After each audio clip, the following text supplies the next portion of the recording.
Hi everyone, a Thursday evening edition of Weather for Weather Geeks here on Groundhog Day. Groundhog Day's great fun, but I really wish they'd bring the groundhog out after sunrise. Why do they have to do it at 7 in the morning when the sun's not even up yet?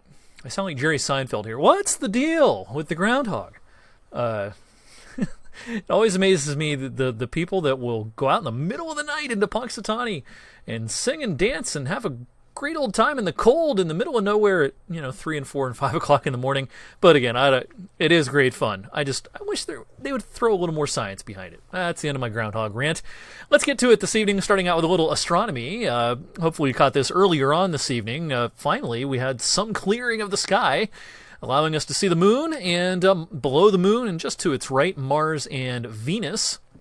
Hope to catch this sight again tomorrow night, although these three are not as close as they were earlier this week. We missed the real conjunction of these three heavenly bodies earlier on this week when we had a lot of clouds around, but still, this was a nice show earlier on this evening, so hopefully you got a chance to check that out. I posted about it on social media and talked about it on the news. This morning started with a little dusting of snow in some spots and even a few slick areas, but boy, it turned out to be nice.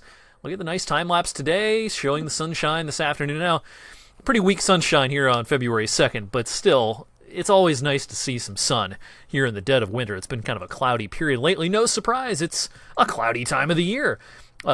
Trailing only January and December for the cloudiest month of the year, February, climatologically speaking. About 7 out of every 10 days is almost dead overcast here in the Mahoning and Shenango valleys at this time of the year.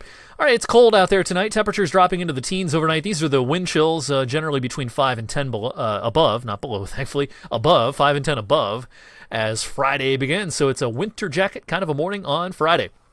Not too many barn burners across the country this evening. Your eye is certainly drawn to this storm off the west coast, getting set to pummel parts of California, Oregon, and Washington. Heavy mountain snow and rain in the lower elevations. That's a beautiful mid-latitude cyclone out there. All right, back here at home, I think there could be a stray flurry tomorrow in Kinsman and Mespo and maybe Greenville. But once you're down towards Warren and Youngstown and certainly down south of 224, I don't think you're going to see any flakes tomorrow. A pretty cloudy day, at least compared to today, especially through the midday. We might try to squeeze in some late-day sun. And as the sky continues to clear tomorrow night, not only can we check out the moon and Venus and Mars, but the temperature's going to drop like a rock. I think it'll be a little colder tomorrow night compared to tonight. All right, Saturday, cold start. Nice-looking afternoon, though, with sunshine as the big blue H, high pressure, drifts across to the south. Now, this front on Sunday is looking less and less impressive. Not really concerned about any accumulating snow anymore. Dusting, maybe. I think that's it. Talking about a few snow showers on Sunday. That should about do it. All right, I've fast-forwarded to Tuesday here after a quiet Monday. This low-pressure system is going to be a strong one and a strengthening one as it heads across the Great Lakes. We're going to get windy and we're going to get warm on Tuesday. Late-day temperatures could reach the lower 50s. There's going to be some rain showers around. That's Tuesday.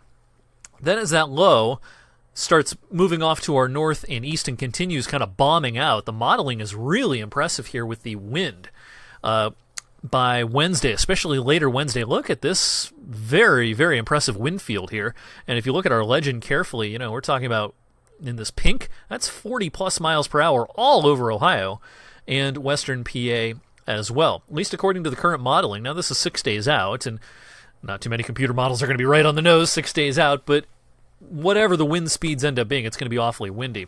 In fact, as we take a more zoomed-in look here, this is the European model, wind gusts by Wednesday evening. Look at this, 56 in Youngstown. Again, don't take this verbatim, but it gives you an idea as to what the models are trying to pick up on. Even if these numbers are too high by 30%, that's still a very, very windy period coming up middle of next week. All right, quick look at the longer range. This is hot off the press is the latest European model long-range forecast. These are the temperature anomalies for the next month. Look at all the orange. Once again, we're heading into a mid-February blowtorch that will probably rival the mid-January blowtorch across the lower 48 states. And, it just doesn't look that cold in the grand scheme of things, and compared to average especially. Now, as I've been talking about, can there be some cold days? Yes, but overall you get the idea here that more often than not we're going to see warmer than average temperatures over the next month. Two pretty impressive cold shots. One's coming in now. Another pretty impressive cold shot after that big windy storm leaves at the end of next week. We could have a couple of days with highs only in the lower 20s. But again, I think that's going to be the exception. Once we get past that late week period next week, the blowtorch really starts settling in across much of North America. All right, that's tonight's weather for Weather Geeks. Thanks as always for watching, everyone. Tune in for our forecast tonight, 21 News at 11, complete with our brand new graphics across the spectrum in our newscast. New set, new graphics, great new stuff here on 21.